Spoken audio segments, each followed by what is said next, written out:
obat-obatan atau akibat dari intervensi kesehatan. Jadi Bapak Ina kalau dikasih obat atau direkomendasikan obat sama apotik, sama tetangga, sama teman, sama dokter, tolong dicatat semua obatnya.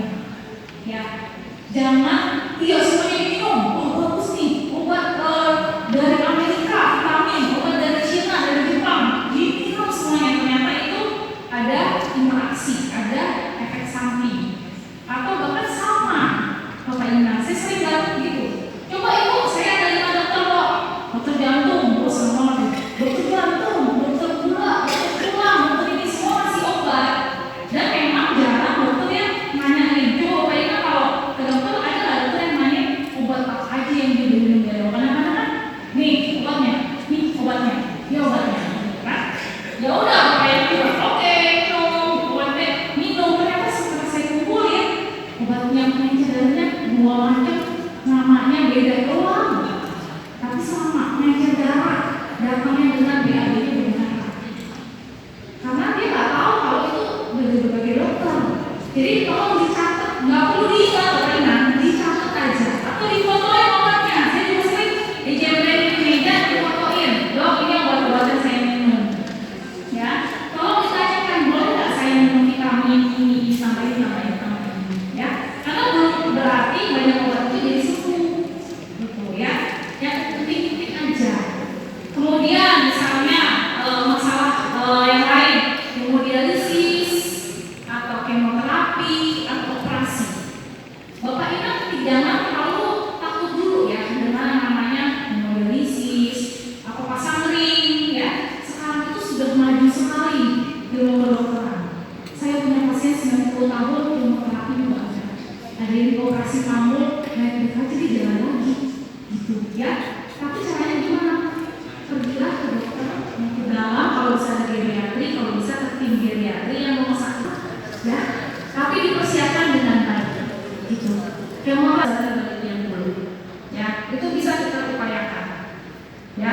Gimana caranya? Kita berikutnya singkat. Kita tidak mau jadi lansia yang pralenta atau rentan. Karena kalau udah rentan, saya kesenggol dikit lagi jalan habis pulang dari sini, kesenggol motor nih, jatuh, perlu operasi, perlu susah, kulitnya bisa berminggu-minggu. Bahkan mungkin saya nggak bisa jalan lagi. Padahal awal-awalnya sih sama-sama jalan sampai orang sebelah saya, gitu ya. Kita bisa upayakan supaya kita jadi, ya. Slide. Ya, jadi kita kalau dari geriatri itu kenapa kita punya sendiri, karena kita akan melakukan pengkajian yang paripurna. Kita nilai semuanya yang sebelum geriatri tadi. Ya, slide. Ya, jadi kemampuan fisik kita tadi ya, penglihatan, nutrisi, bergerak, pendengaran, psikologis, kemudian juga kemampuan berpikir. Itu adalah 6 hal yang harus kita punya, yang harus bagus. Ya, karena untuk manusia itu tidak mungkin kita hidup yang benar-benar bebas penyakit ya. Tapi gimana supaya penyakit bisa terkontrol, jadi kita bisa melakukan apa yang kita mau. Ya, apa yang saya mau dengan apa yang Bapak Ina mau beda. Kalau Bapak Ina bisa melakukan apa yang Bapak Ina mau dengan tanpa kesulitan, berarti Bapak Ina harusnya sehat. Ya, slide. Nah ini ya, fisik, psikis, sosial yang itu sangat penting sekali. Ya, saya punya banyak pasien kalau dia pasrah, ikhlas, bersyukur, entah kok jalannya itu dimudahkan. Ini sih pengalaman saya ya sebagai dokter. Tapi ada juga yang kalau susah, warganya susah, pengen nggak mau saya mau begini, nggak bersyukur, kenapa begini, kenapa begini, kompensan terus ini ada kesulitannya. Dan kalau waduh saya mau hidup, terima kasih dok saya begini aja, padahal udah terima kasih saya gini aja udah bersyukur, kenapa dengan mungkin saya bisa bagus. Ini semuanya kita ulangi terus ya. Slide. Pertama, mencegah dengan makan seimbang. Gizi apa yang kita makan yang keluarin sama, ya. Slide. Protein harus lebih banyak, ya. Misalnya Bapak Ibu saya sekarang protein sehari paling enggak 4 porsi. Kalau udah umur 60 tahun ke atas, entah itu telur, susu, ayam 2 porsi. Gitu ya. Pokoknya 4 porsi deh hitungannya. Ya, mau susu 2 porsi, 2 susu atau tahu tempe dan daging. Pokoknya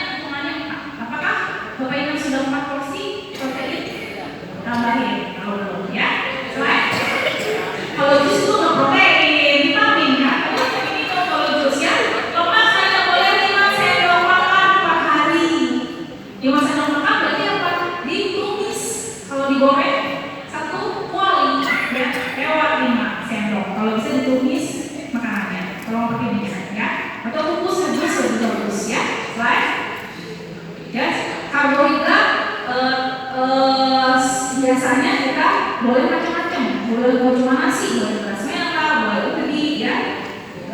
Gula garam hanya boleh 1 sendok teh sehari. Kalau serat boleh banyak, ya, sampai 25 gram atau 5 porsi sayur dan buah. Jadi 2 buah 3 sayur atau 3 buah 2 sayur, ya. Porsi aja porsi, jadi jangan yang kalau kita kan makan biasa ya porsi segitu ya, 1 mangkok, buah sepotong atau 2 potong, ya. Jadi itu setiap hari kalau bisa kita berusaha untuk memenuhi kebutuhan itu, ya. Slide. Ya, mikronutrien kalsium 1000 mg. Bisa dari apa? Sayur, dari ikan, dari susu, ya. Jangan lupa mikronutrien itu pakai zinc, asam folat itu lebih untuk indera, ya. Slide. Vitamin dan mineral kalau kita makannya udah bagus kayak ada susu, ada yogurt, produk susu yang lain juga harusnya bisa memenuhi kebutuhan vitamin dan mineral kita, ya. Tuh kalau garam 1 sendok teh sehari, ya. Jadi kita butuh garam 1 sendok teh sehari, bukan sekali makan, ya. Jadi kalau kita makan ikan asin itu udah lewat 1 sendok, ikan asinnya direndam sama garam tentunya, ya. Jadi udah nggak boleh makan sosis juga udah mengawetkan banyak. Jadi kalau bisa makannya jangan yang diawetkan kayak bakso, sosis, ikan asin itu udah banyak garamnya tuh, ya. Kalau mau boleh sekali-kali ya boleh lah, apa-apa, tapi jangan keseringan makanan yang diawetkan, ya. Slide. Oke, cairan 1,5 liter 6-18 kecuali ada jantung atau ginjal harus konsultasi ke dokter, ya, karena nggak boleh banyak-banyak biasanya, ya. Slide. Apalagi kalau sudah cuci darah atau hemodialisis, ya. Ini contohnya isi piring, ya. Jadi yang banyaknya itu bukan nasinya, ya. Biasanya nasinya malah 1 piring gitu, ya. Kalau cuma dipinggir-pinggir kebalik, nasinya cuma sepertiganya, sepertiganya, sisanya lauknya, kemudian ada sayur buah, ya. Jadi mungkin sekarang mulai diperbanyak sayur buah dan lauknya, ya. Slide. Nah, makan sosial kalau bisa Bapak Ina makannya bisa kalau sendiri malas ya makannya.